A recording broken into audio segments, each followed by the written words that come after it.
Thank you, Chris. I have to say from the outset that this is going to be a kind of a twofold lecture.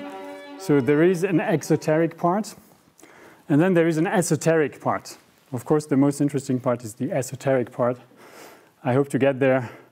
And this is where I will be pushing things a bit further, maybe a bit too far, I mean, to the point where things become really cryptic at some point. So anyway, so I once more, I take this opportunity, the opportunity of the evening lecture, to float some ideas which are probably not fit to print, not yet. And first things first, what on earth could supertime be? So is it a variety of the ancestral, the time of archaic fossils, predating the emergence of conscious subjects? Is it the deep time of hyper-objects, the pre- or post-human geological, cosmological time of Schelling's indifferent nature? Is it the hyper-time discussed by Meillassoux in relation with hyper-chaos, a time of sheer potentiality before becoming, maybe? No, it's none of these things. It refers neither to the aeons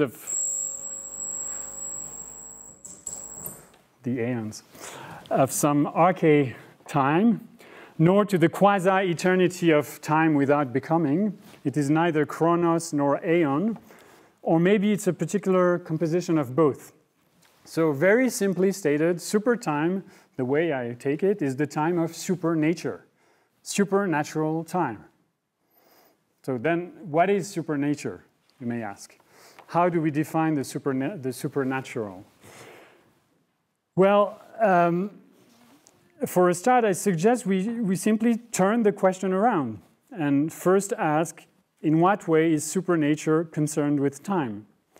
And from there, I believe we will be in a position to understand better the supernatural itself in terms of supertime, rather than supertime in terms of the supernatural. So we will achieve an understanding of supernature in terms of the peculiar, if you like, durational texture displayed by certain supernatural events. That is roughly the agenda. And of course, in order to fulfill that program, we should not assume from the start that nature is, supernature is an invisible realm extending beyond nature, whatever nature means, a realm transcending nature. Rather, we should approach it as an alternative way of framing the very concept of nature. So you might say that the main lessons to be taken from modern anthropology is that, well, there is a non-modern, possibly non-Western alternative which amounts to a different story, a different narrative of nature. So supernature is not a kind of dialectical counterpart of nature or a kind of a hazy extension of whatever we deem to be natural.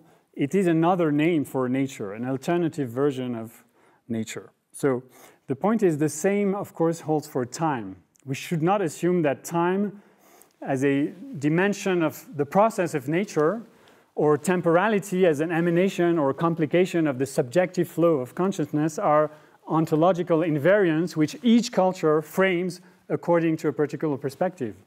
Time is, in fact, not exactly framed in different ways, but actually produced in different frames by each culture. So we should assume that there is no such thing as time in itself, as much as there is no such thing as nature in itself, which of course complicates the whole business of devising supernatural as at the time of supernature. So it seems that we have to put everything on the table from the outset and try and reconstruct the whole question afresh. But I won't be doing that by myself. I mean, it's not a fancy, I didn't wake up one morning like thinking of, yeah, what about supertime? What if supernature had a time of its own? I really derive this line of questioning from a reading, a kind of engagement with a certain number of anthropological contributions, which I will very shortly mention. So again, it's important to state from the outset that a philosophical appraisal of supertime would have little value, in fact, if all it had to offer was a revamped version of the so-called mythical time of archaic societies, the kind of sacred great time popularized by people like Mircea Eliade. His works on religion and myth is very interesting and valuable in some respect, but his contribution to the issue of so-called mythical time, sacred great time, I think is insufficient in several important ways, which I will try to explain. The problem with mythical, sacred, or sometimes it's called mystical time, in the way it's been introduced by people like Eliade, is that its concept is almost entirely based on a contrastive analysis of a supposed cyclical or periodical time involving recurring returns or reenactments of a mythical origin. An analysis which is contrastive because it's entirely predicated upon the kind of obvious understanding or natural understanding of a linear time in which we've been raised as Westerners.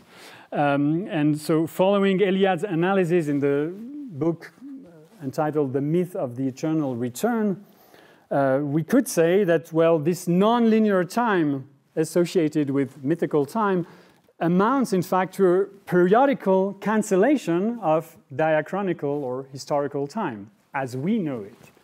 It appears, or it is introduced as the reverse of the linear vision of time elaborated through the ages by Western civilization, through the mediation of scientific progress, as well as the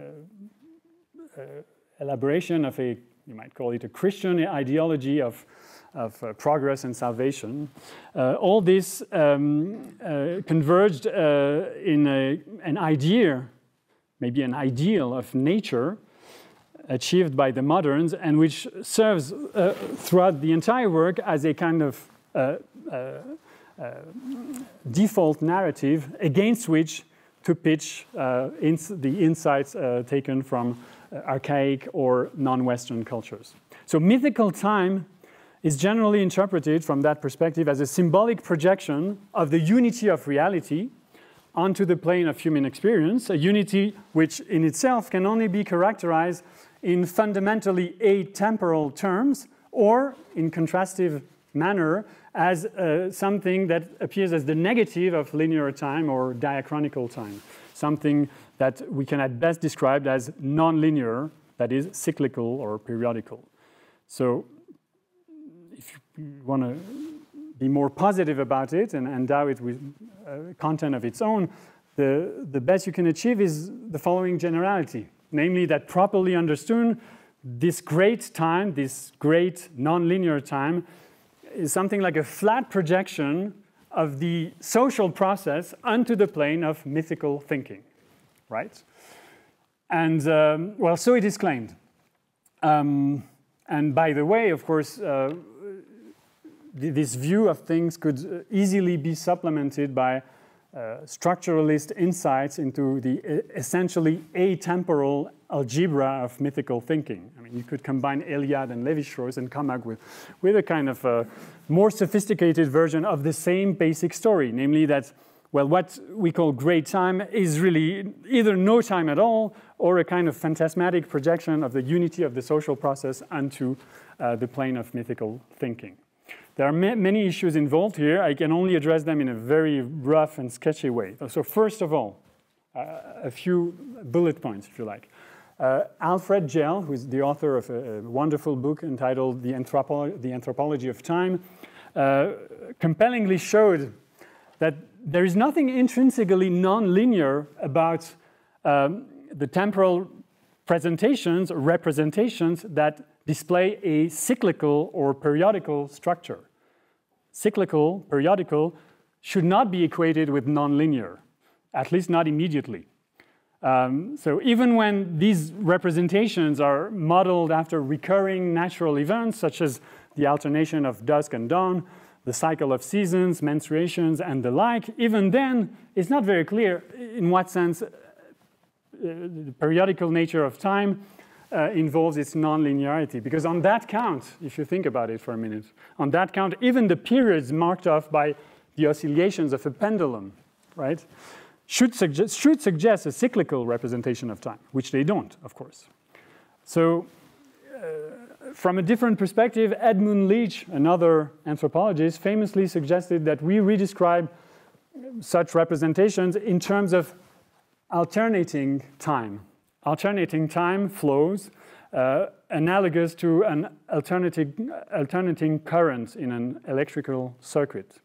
So this notion of alternation rather than cycles is quite interesting. It helps kind of reformulating what is at stake in what may appear at first glance as typical instances of cyclical time in certain pre-literate societies. You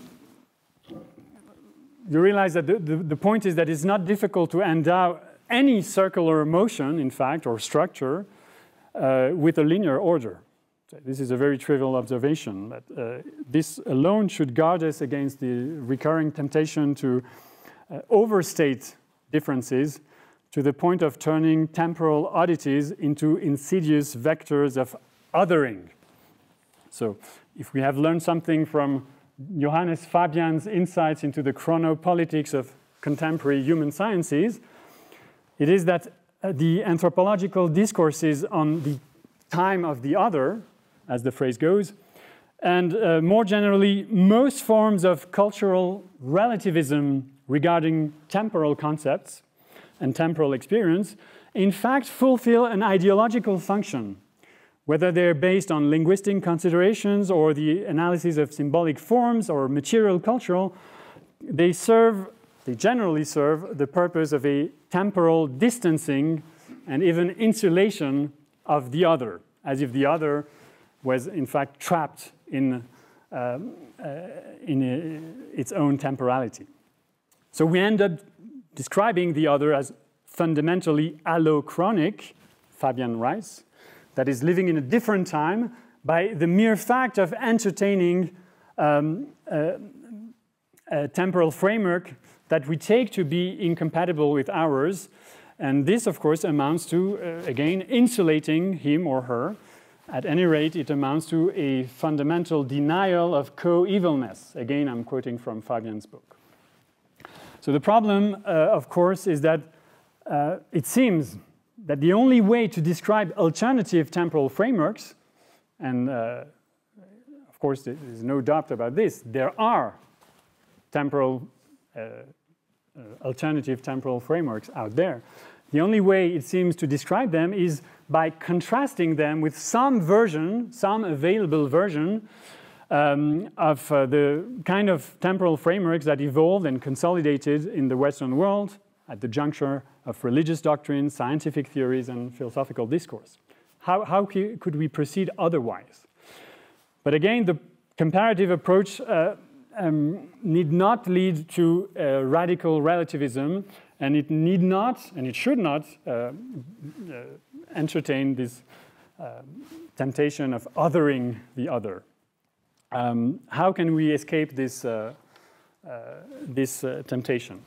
First, we may observe that a connection with more familiar representations of time is required, if only to make sense of all the various cultural features as out there as genuinely temporal representations or temporal concepts. So this is the first observation I have to make. There's no other way, in a sense. The comparative or contrastive approach is in fact almost unescapable if you want to make temporal sense of whatever is entertained in foreign or other cultures as a likely candidate for an alternative temporal framework. If it is temporal, for example, if the great time of Indian mythologies, of Hindu mythologies, described by Eliade as an instrument, I quote Eliade here, an instrument of knowledge and hence of deliverance from the bonds of Maya, if this is what is at stake, well, it must have some relevance with our timekeeping habits. It must have some connections with what we associate with the usual familiar timekeeping habits, if only to be described as an alternative temporal framework. Why would we call it time in the first place if such connection was not apparent at some level? So what I'm suggesting here that the contrastive and comparative approach is in a way an unescapable starting point. You have to assume that these people are talking about time, are dealing with the same issues or a host of issues which are comparable to ours, and which somehow fall under a generic or a proto-concept of time. So there is this presupposition of commonality which is involved in any comparative approach. And the comparative approach, in a way, is the basic method of anthropology. There's no other. So it is this suggestion of invariance underlying local varieties of temporal experience, which, in a sense, the temptation of relativism or of othering the other expresses and manifests in full view. So from that perspective, we may describe periodical or so-called cyclical time, not so much as expressions of an overarching sacred temporal form repeating itself cyclically, a form which would be radically different from so-called linear conception of time. But in reality, the best characterization of those periodical or cyclical time is as a shorthand for what is really not so much a metaphysical concept of time as a mental framework, an elaborate mental framework, whose primary function is to synthesize a myriad of concrete symbolic configurations of time which manifest within the everyday activities in many ways as myths, as rituals, as practices, which are not directly concerned with timekeeping, but which taken together make up a temporal framework which may well differ from the dominant representation of dimensional time elaborated by Western modernity, but which does not imply any fundamental departure from certain basic temporal intuitions regarding the order and direction of time, for example. I mean, again, the time of the other is not another time, it is just a variant of time. That would be, I think, what the main lesson of the contemporary anthropologies of time. So at this point, I must admit that I myself am spontaneously sympathetic to the kind of deflationist and universalist account of mythical time that I've just presented. Its main benefit, in my view, is indeed to avoid othering native cultures from the outset by attributing to them extravagant conceptions of time. So extravagant, in fact, that if we were to take them literally or attribute to them immediate metaphysical content, they would be literally inexpressible or meaningless to us. But on the other hand, the main limitation of this approach, deflationist and universalist approach of the times of the others, is that, well, it does not address the specific issue I'm interested in tonight, namely the issue of supertime, the time of supernature proper. So now I have to, this was kind of a preliminary introduction to give you a background, a general background or picture of the situation, the philosophical / anthropological situation of we being confronted with alternative temporal frameworks. So now, supertime, the time of supernature. Of course, the difficulty lies in the fact that supertime operates, in my view, as will become apparent, at the juncture of so-called diachronic or linear and cyclical representation associated with the idea of time. And this, of course, follows from the peculiar status of supernature, which, as we have learned from anthropologists, is not to be pictured as a dubious ontological extension of the physical realm, not as an invisible, dreamlike world of spirits, fairies, or demons hovering above nature, as disclosed to the senses. Supernature is not a matter of belief of speculation or fancy. It is really, as I said earlier, a variant. It's itself a variant of nature, just as mythical time should be taken as a variant of time. So if you want to picture the situation in topographical terms, supernature is not above or beyond nature. It is really coextensive with it. Or perhaps it is laid out in a dimension which we should picture as orthogonal to the plane of nature. So this is rather speculative, if suggestive at all. And here I want to substantiate these intuitions by precise references to a couple of anthropological works in the domain of the anthropology of time. So first, I think it may be helpful to focus for a while on a particular and slightly outdated sample of anthropological discourse, one which was presented almost 1 century ago by Lucien Lévy-Bruhl, not to be confounded with Lévi-Strauss, of course, Lévy-Bruhl, most notably in his 1922 book entitled, in the English translation, Primitive Mentality. It's a very outdated way of even referring to native cultures. Primitive Mentality. The book is remarkable and still, I think, quite interesting today because it offers a typically contrasting approach to supertime based on a systematic parallel with the intellectual operations at play in the elaboration of Western scientific time. So it's a kind of typification, a kind of paradigm of the contrastive comparative approach, and also an excellent illustration of the limitations of that approach. On the other hand, it's also an inquiry into the very concept of supernature, so it's directly relevant for us.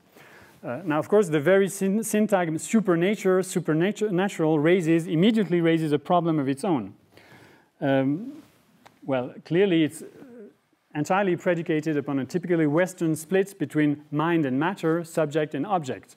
Nature and supernature immediately suggests such dichotomies, and it seems to, in fact, subsume them and kind of recapitulate all, well, I say, a series of antagonistic or dual concepts of that kind.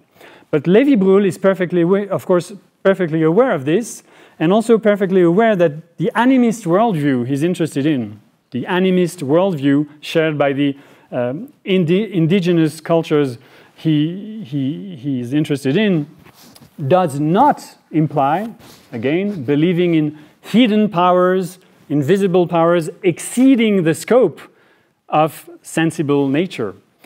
This dichotomy, of course, may be projected or suggested by the very use of the syntagm supernature, but it's not there to be found in the discourse and in the practice of the native.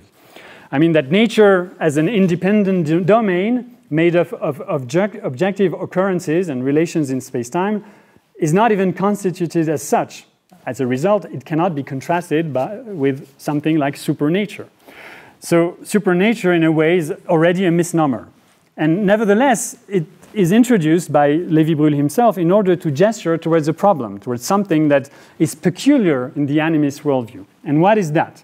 As you will soon realize, it's directly connected with the way the time or temporal concepts are put to work in those contexts. So, again, to repeat, the supernatural is not a distinct realm. That's the whole problem. And in those cultures, very simply, there's no contrasting concept available. So supernature is, in a sense, indiscernible from nature itself. As I said earlier, it's an alternative view of nature. Okay, so we have to come to terms with that. What we are dealing with is a dimension inherent and diffuse in all visible, tangible reality. As a consequence, supertime, the time of supernature, cannot be another name for eternity, for the atemporal, okay? Or for something entirely disconnected from temporal experience as experienced in the realm of the visible, the tangible reality. What sets supertime apart from the time of prosaic or worldly events is only one essential characteristic. It is essentially acausal, or rather it is severed from the bounds of the causal order as we know it. When I say we, I mean as it's been elaborated by scientific and philosophical discourse let's say, for the past 400 or 500 years. So clearly in the animist worldview, in the realm of supernature, as an alternative or variant of nature, things are acting and are being acted upon all the time. The supernatural is a theater of actions. There's no doubt about it. Only the kind of actions we are dealing with here are extra or transspatial in nature. They are governed by quasi-causal connections, if not entirely non-causal, let's say quasi-causal relations. So, for example, what we tend to consider as occult or mystical influences, I'm using Lévi-Brühl's vocabulary here, occult or mystical influences, on acting upon visible reality from a dimension that is in some sense invisible, in some sense orthogonal to ours. Those influences are enjoying a kind of diffuse, omnipresent existence, and the resulting temporal regime of those actions seems to subvert the objective order of time that someone like Kant, in our tradition, formalized under the three headings of duration, succession, and simultaneity. Supernatural time, supertime, appears, you might say, at first glance as less rigid than the temporal framework or even the general time form to which we have been accustomed by scientific and philosophical discourse. I will give a few examples of this, a few illustrations of this. The acausal or quasi-causal nature of supertime can be cashed out in two related ways. So first, Lévi-Brühl gives ample evidence, it's well documented, that strictly speaking, supernatural events do not occupy fixed locations in space and time. So things act upon each other through supernature, but the locus of the action is not clearly localized. You cannot pin it down somewhere in space, nor time, for that matter. So the action remains invisible and imperceptible in itself, although the result, the effect of the action can be felt and is very tangible. So as a result, you might say supernatural events are floating around. Their action radiates from diffuse, non-localizable sources. And a straightforward implication of this general situation is that in the absence of rigorous localizability, there is no global linear ordering of events. In a way, they're all happening at once. So some events can be, as some indigenous reporters explain, some events can be at once future and present. So they wouldn't have any issue with that.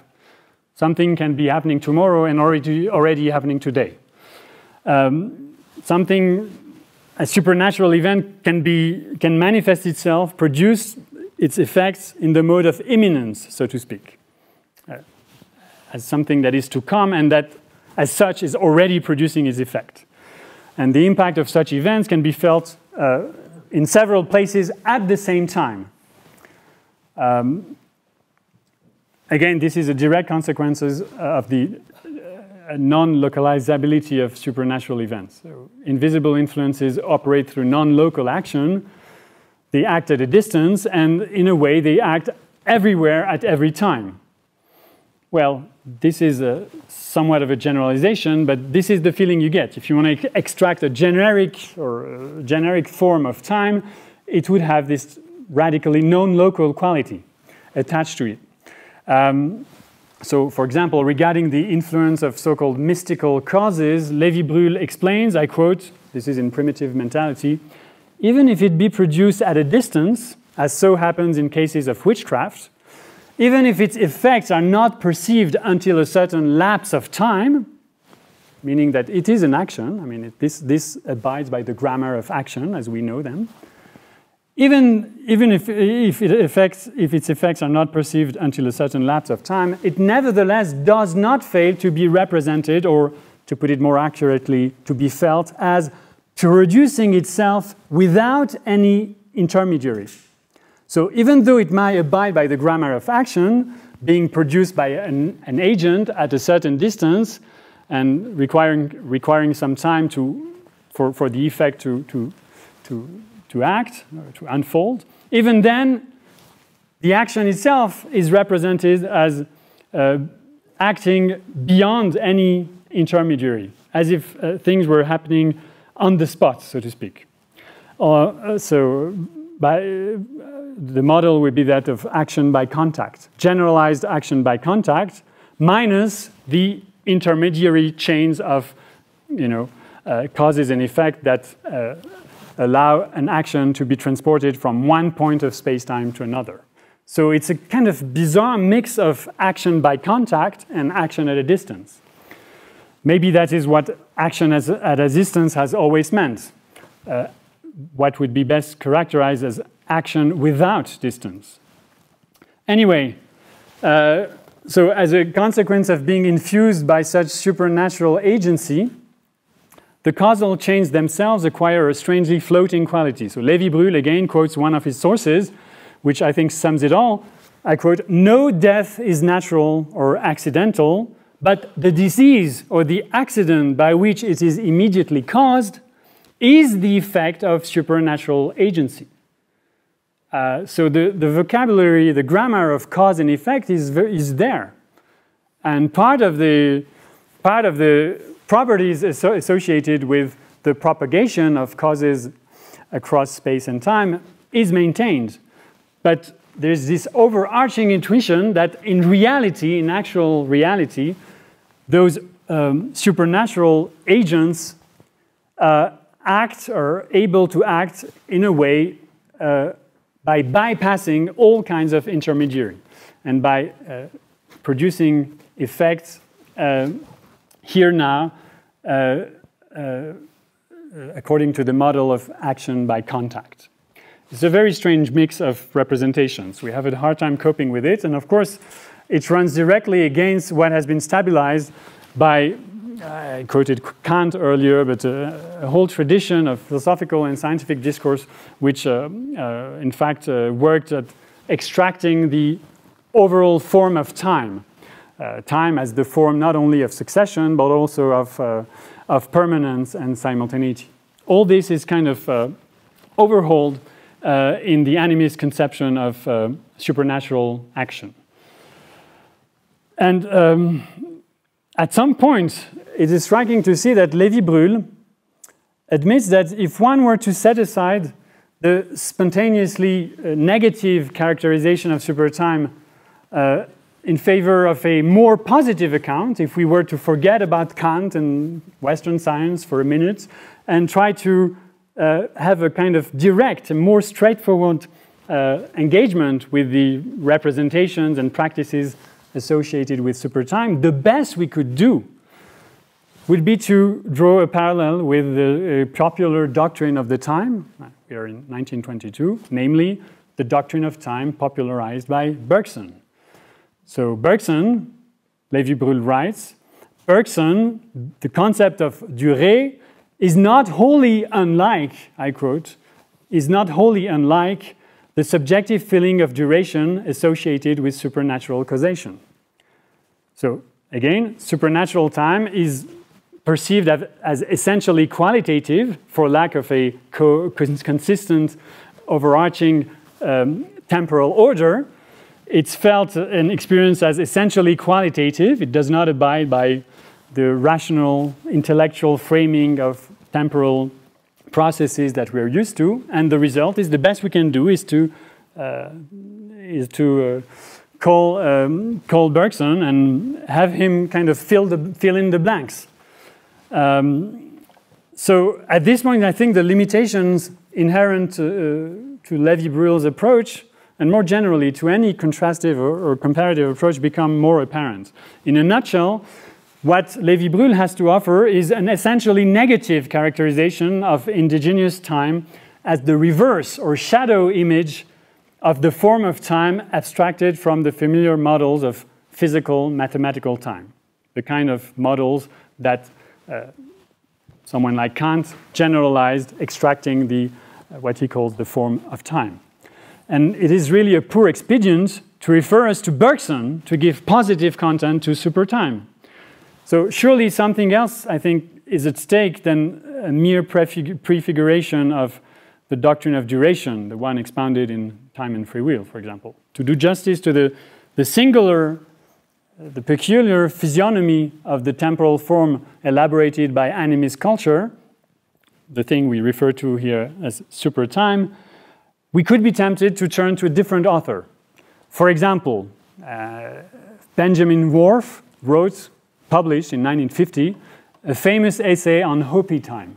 So the article, you may remember, is entitled An American Indian Model of the Universe. An American Indian Model of the Universe. In that essay, interestingly, well, it's an essay, I have to say, that is generally held as a wonderful piece of conjectural, if not speculative, anthropology. Many colleagues of Worf criticize it for its defects, and most notably the fact that it's based almost entirely on an incorrect linguistic analysis of the underlying grammar of space and time in Hopi culture. But leave this aside. The thing that is quite frustrating and exciting at the same time is that Worf's entire argument is based on a systematic comparison of the temporal framework of the Hopi with the mathematical model of space-time devised by Minkowski in the wake of Einstein's relativity. So we have here another instance of the comparative approach, which kind of fills in the blank, resorting to this time a scientific theory. In order to extract the metaphysics of the Hopi Indians, a different metaphysics, writes Worf, we should, he urges, we should reform our entire cognitive mapping and achieve something similar, he says, to what the relativity viewpoint of modern physics effected in its own realm with respect to the classical Newtonian perspective. I quote, "The relativity viewpoint of modern physics is one such view conceived in mathematical terms, and the Hopi Weltanschauung is another and quite different one, non-mathematical and linguistic. But as different as it is, the best thing that Worf achieves in that text is to try and suggest that a possible approach, a possible way of making sense of, for example, the Hopi's very peculiar relation to simultaneity, to the time that is unfolding there as we are speaking. The only way to make sense of their sense of simultaneity is by referring it to the model introduced by relativity physics. I quote, "What happens at a distant village, if actual, objective, and not conjectural or subjective, what happens at a distant village can be known here only later. If it does not happen at this place, it does not happen at this time." Okay? It happens at that place and at that time, whenever I receive the information about whatever had been going there. So this kind of retrospective view of relation of simultaneity to the effect that in reality, as we speak now, there is no fact of the matter as to the simultaneity relations of the here now with other happenings in distant places. This very weird notion of, you might call it retrospective simultaneity, makes complete sense, according to Worf, if we refer it back to the non-standard relativistic conception of space-time, where, due to the underlying causal structure of relativistic space-time, well, in pretty much the same way, there is no fact of the matter as to simultaneity relations connecting distant events. So Lévy-Bruhl, on the one hand, suggested that we make sense of supertime by approaching it through Bergsonian lenses, as an alternative to Kant's transcendental doctrine of time. And now, Worf refers us to Einstein as an alternative to Newton. So it's really a Western/Western ongoing discussion, really. Once again, in order to avoid othering the other, it seems the best we can achieve is to count him as an intuitive anticipation of our most sophisticated scientific or philosophical theory. So this brings me to the more general point, and I'll put it this way. Before I introduce the concluding esoteric part of my talk. If that was not esoteric enough, see what's coming. So the more general point is the following. So we could put it this way. The problem with the comparative or contrastive approach is that it is framed precisely in terms of cultural frameworks. We assume that each culture frames time under particular conditions, expressing distinctive worldviews, which in turn indicate relevant dimensions of social life. So supertime, for that matter, would be one such framing, with slight variations, of course, between different native cultures. Meanwhile, we entertain the idea that so-called temporal experience, used in a neutral, frame-independent way, is the largest denominator between different cultural ecosystems shaping the world, shaping the relation of humans to the world, the common world, and shaping it, again, in particular ways, according to different perspectives. So, briefly stated, it is all a matter of perspective.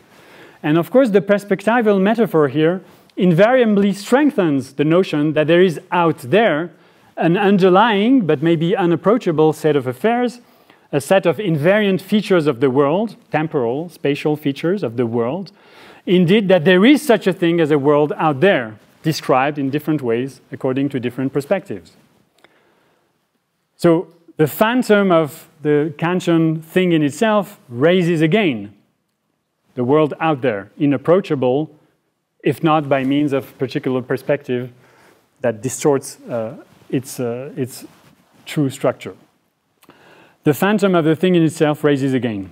But if we're not inclined, and I guess most anthropologists are not inclined to indulge in metaphysics, then it is very difficult indeed to avoid falling back on the assumption that the world out there is properly described as it is in itself by our best scientific theories. And I should emphasize our best scientific theories. So, in other words, scientific naturalism remains our default metaphysical mode. And this is the situation we have to escape somehow. So although I'm still sympathetic to the deflationary universalist conception of the time of the other not being an extravagant, wholly incomprehensible metaphysical view of time, I think we should do better than thinking of it in terms of a perspectival variant of whatever is time in itself. So let's assume that there is nothing like time in itself, that the world out there simply makes no sense, that indeed perspectives do not frame in different ways a kind of invariant underlying reality, frame invariant reality. Let's assume the perspectival view to the end, I mean to its utmost consequences. Let's be perspectival, okay? Let us embrace perspectivism thoroughly and see what comes from it. So here is where the concluding esoteric part begins. And I will be, since it's esoteric, I will be quite comfortable skipping certain developments I had prepared, and I'll be content with sometimes with merely pointing or hinting at certain ideas or trains of ideas that you could elaborate upon using mostly a body of works which I found, which I discovered reading the works of a famous contemporary Brazilian anthropologist, you might have guessed already, Eduardo Viveiros de Castro.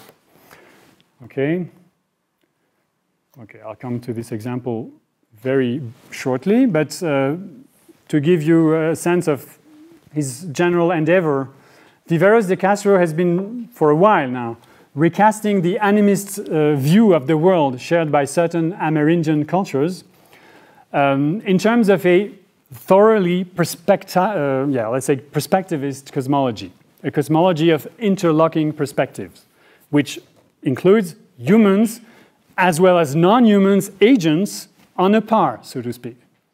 So there is the perspective of the jaguar, the time of the jaguar, and then this perspective of the Indians, the time of the Indians, etc.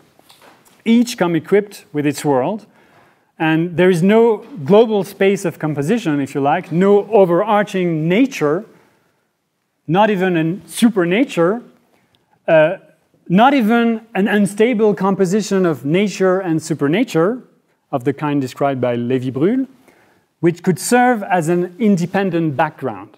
You start with perspectives and you stick to perspectives and their shifting, interlocking relations. So if we take Viveros de Castro's suggestion seriously, we should assume that there is no such thing as a multiplicity of cultural islands or monads, or anthropological monads, expressing or interpreting the one true world from different perspectives. That's not the way we should frame the situation. This kind of loose understanding of perspectivism is really an elaborate form of relativism, and that is the source of all our troubles. That is what we have to depart from. So let's substitute for relativism the idea that there are rather than a multiplicity of perspectives on the same invariant background world, there are rather a multiplicity of worlds displayed by different perspectives, which are not insulated from each other, but which in fact constantly pass into each other. And that is the tricky part of the story. My contention, if you like, is that obscure as it may seem, the idea of interlocking perspectives offers new insights into the meaning of supertime, the time of supernature. So I should emphasize that supertime is not a concept elaborated by Viveros de Castro, and it's not introduced as such, but I take it to be strongly resonating with certain aspects of Viveros' conceptual framework. And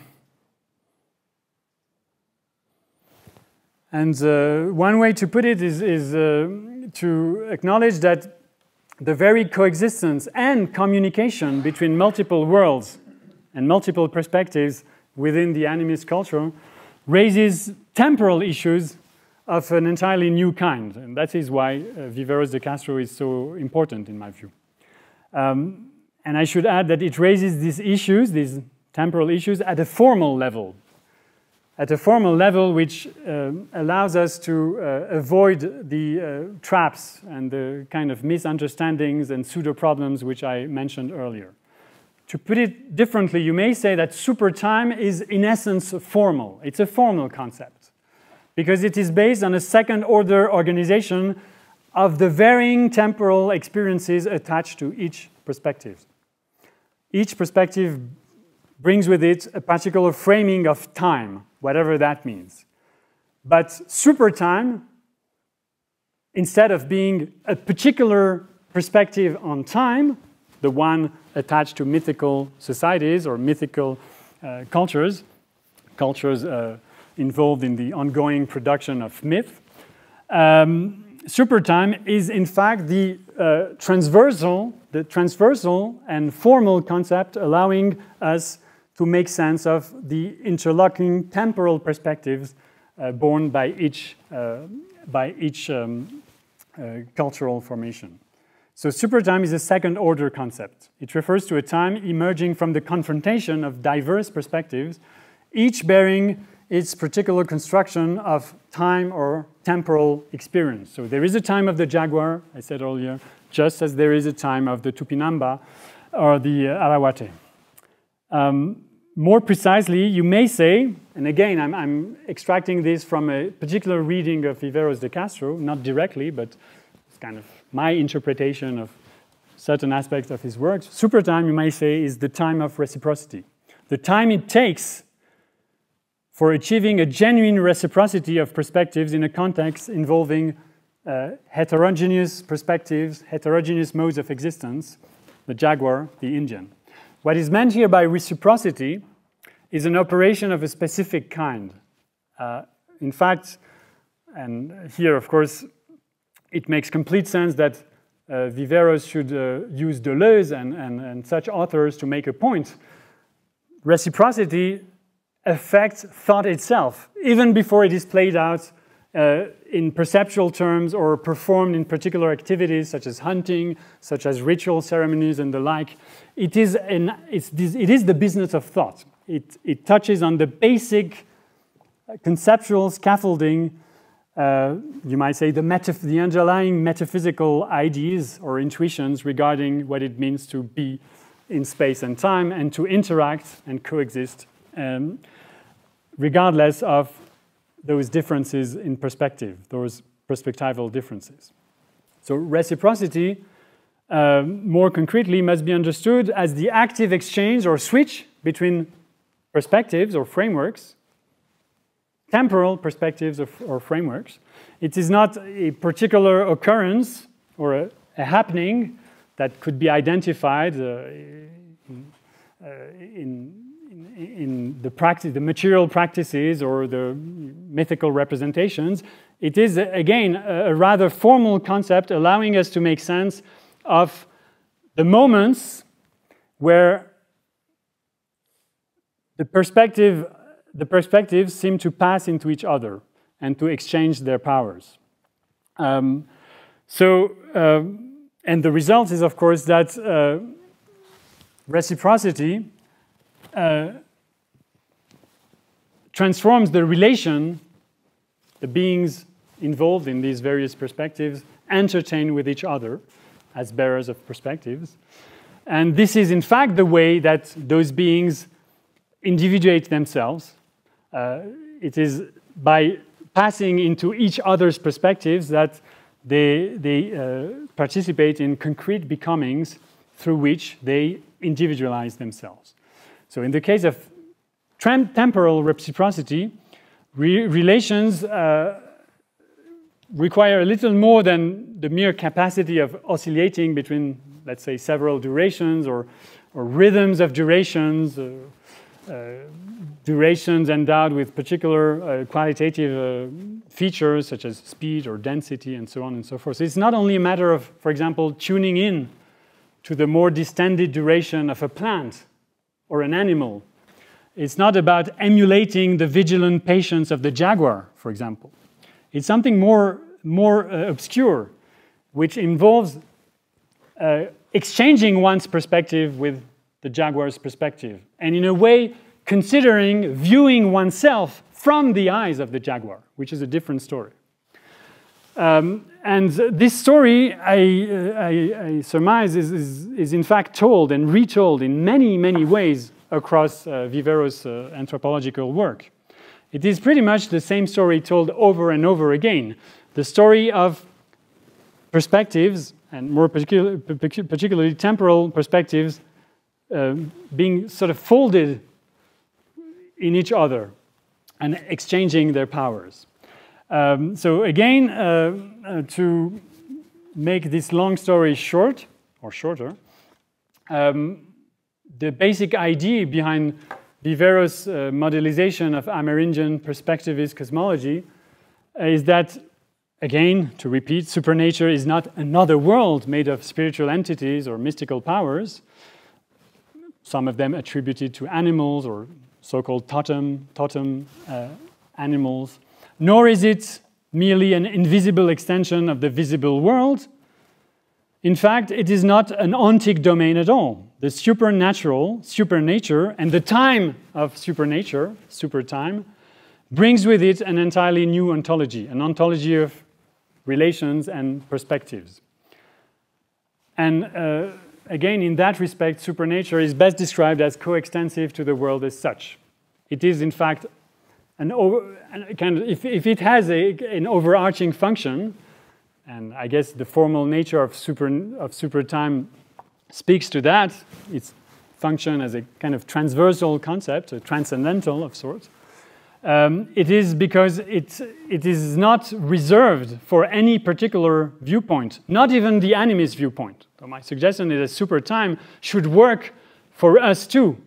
In reality, what I think is particularly valuable in Castro's work is that by reworking the very concept of perspective, the idea of perspective, and by kind of making sense of what it means concretely in the Amerindian context, he offers a general model to account for our perspective on Amerindian animist cultures, for the kind of exchange of perspectives that occurs in the classical anthropological situation when a Western anthropologist is confronted to the perspective of an animist culture which only speaks about perspectives with no underlying, overarching metaphysical background such as nature or supernature for that matter.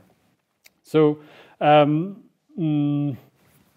at this point I suggest I stop here and I ask you to bear with me for 5 or 6 more minutes.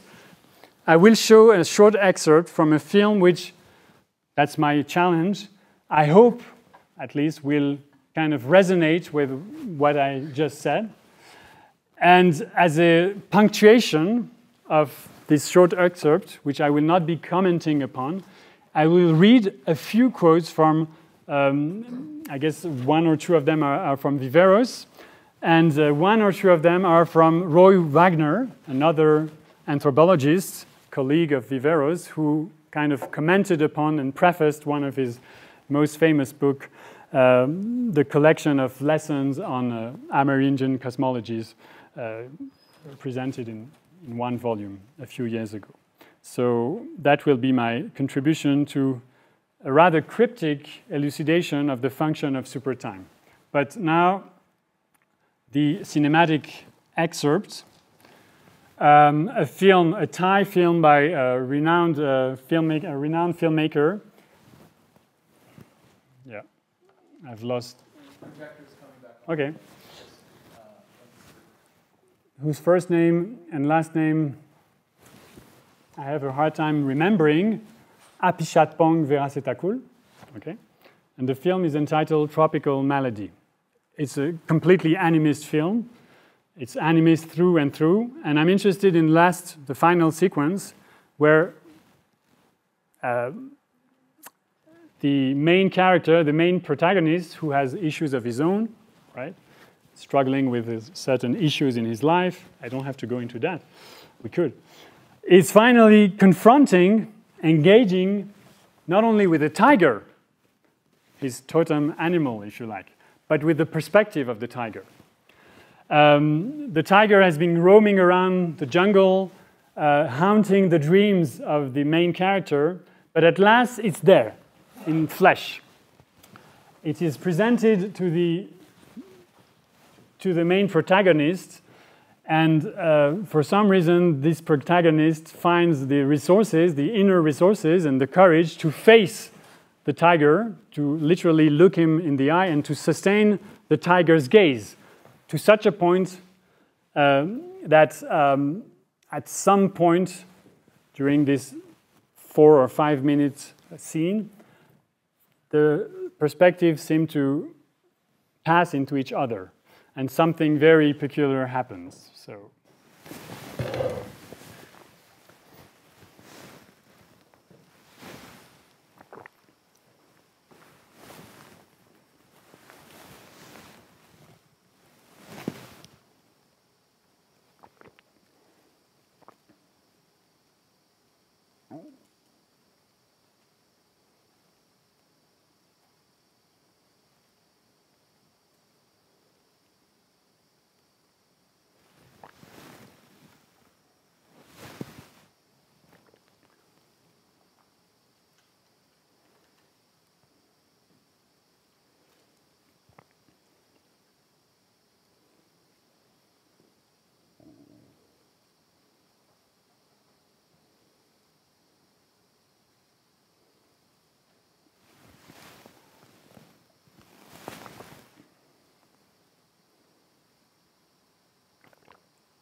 So basically the movie ends here.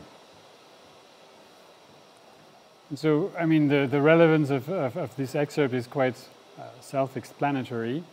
But the point is, it's not a matter of achieving some kind of level of self-realization by harnessing the power of the tiger. I mean, at one level, you could read it that way. But it's more about achieving a sense of espousing the perspective of the tiger itself. And you can be sure that in the process, as much as the main character is transformed by the experience, the tiger itself must have become something else. So we don't have a clue. The point is that at some point it simply disappears from the screen. It's not there anymore. So this vanishing of the tiger is itself interesting. I'm not claiming that this is an illustration of whatever I roughly sketched out about Viveros de Caso's general perspective on the time of the other, so to speak. I'm simply saying that the very same problems that are addressed by anthropologists are encountered from a purely cinematic perspective by someone like Vera Setacool using the means proper to cinema. And here, of course, if we were to analyze this scene, which I take to be a scene, a classical scene, I mean, the kind of scenes that are constantly reported, described by anthropologists like Viveros, this classical scene of the shift, the exchange of perspectives, the perspectival shift, is here described using the means of cinema. And so the supertime involved in this happening, in this supernatural, if you like, happening, but again, here supernature is only the formal designation of the kind of trans-perspectival relation that are at work here. The supertime, the time of supernature, is addressed here in terms which are proper to the art of cinema. And if we were to analyze this properly, we shouldn't be simply interpreting the scene by applying anthropological or philosophical concept to it, which would be quite easy and quite straightforward. We should try and elucidate the particular cinematic temporality that is played out and elaborated to actually show this. So, for example, the alternation of two basic perspectival views, the kind of lateral and classically scenographic view, which displays the tiger, sitting on the branch, and the person kneeling down and kind of facing the tiger. So this would be the kind of third person neutral bird eye view, right? And the kind of reverse shot montage involving intense camera gazes, especially on the part of the tiger, which also suggests something like a short-circuiting of the traditional, alternation of perspective you'd find in a kind of classical standard reverse shot, where the lines of sight are supposed to intersect. Here they do not intersect; they are in like direct circuit. Also, there is this interesting, play on the way the tiger is lit by the torch that the person holds in his hand. At some point, the light doesn't correspond to anything that a torch would produce. So the two eyes are lit, each of them like intensely radiating through the night. There is also the very alternation of the kind of almost pitch black views where the silhouette, the profile of the tiger is almost imperceptibly detached from the obscure background of the night, and the intensely lit negative image, which is erratically alternating with the first view, and which produces this sense of a chopped up temporality. I mean, there are jump cuts and also like completely dark screens, empty screens with the voiceover going on. All these typical cinematical devices amount to kind of building up a sense of the elusive super temporality involved in such a supernatural happening. And here, of course, again, I say again because I think I've mentioned it several times in very different contexts here at EGS. And a simile of sorts comes to mind. The Necker cube, the ambiguous foreground, background, and alternation, and the possibility of holding two perspectives at once is, of course, what is going on here, what is staged here according to the means of cinema. And I announce a few punctuations. Here they come. The Necker cube you are all familiar with, or a different version of the same kind of reversal illusions involving reversal of foreground, background, or a perspectival shift of sorts, the Rubin illusion. These notions are explicitly these perceptual and, in a way, proto-cinematic notions are explicitly referenced and mentioned in some of the anthropological elaboration of this perspectival shift, which I think is the fundamental operation of Supertime. For example, here, this is a quote from Roy Wagner commenting upon some of Vivero's lessons on animist culture. When you look at a tree whose foliage cuts the shape of a human face against the sky, and then go back and forth in your picturing of it, tree to face, face to tree, and so forth, that is a tapabot. You don't need to care about the actual meaning of a tapabot. The whole point is that we don't know what it means. We cannot assume there's a correspondence between the meaning of tapabot in those cultures and whatever it could mean for us in our culture. So, but one way to approach it is this kind of perceptual shift. Man, for example, is a tapabot, for his desires are encased in the outline of his form, yet he wants what is outside of that form. When he gets it, however, he wants to be enclosed back in the human form again. I told you this was going to get very cryptic. I have a few more quotes.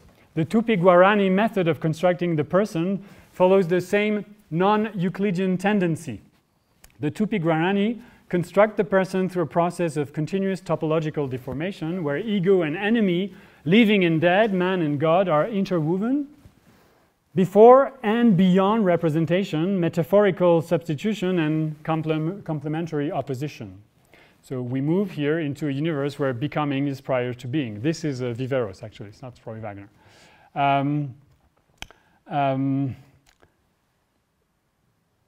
This is where I would like to bring you. Yes. This can serve as a cryptic conclusion to this talk. What is it like to experience a subject-object shift directly? You could replace this by the human, non-human shift directly. The demise of the rational cause and effect hegemony as an immediate function of one's own person. This is reminiscent of Lévi-Brühl's problematic engagement with a cosmology which implies causes and effect but does not abide by any rational temporal order as far as we know it.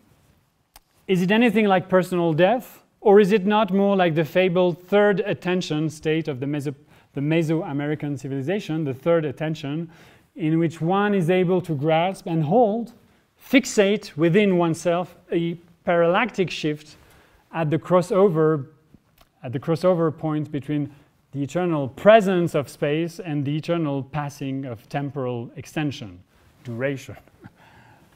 Highly cryptic, very dense, but kind of encapsulating many of the things I've been touching upon. To sum up, the necessity of coming up with a new topology of time in order to account for a supertime, which is, as I've tried to explain, not so much the time of supernature as an invisible realm transcending nature, but as the time required, the concept of time required to account for the passage from one cultural perspective on temporal happenings to another. And what holds within Amerindian cosmologies when we're dealing with the perspective of the tiger or jaguar and the perspective of human agents holds at a different level when we're dealing with the classical anthropological situation of one Western anthropologist, be it Viveros or another, addressing the cultural perspective and the temporal framing of a native Amerindian culture. The same question at a different level. So Supertime is required, and maybe cinema can help us picture it or come up with insights or intuitions that will help us make sense of it whenever these perspectival connections present themselves, in fact, as the basic anthropological situation. Thank you for your third attention and your sustained and intense patience. Thank you.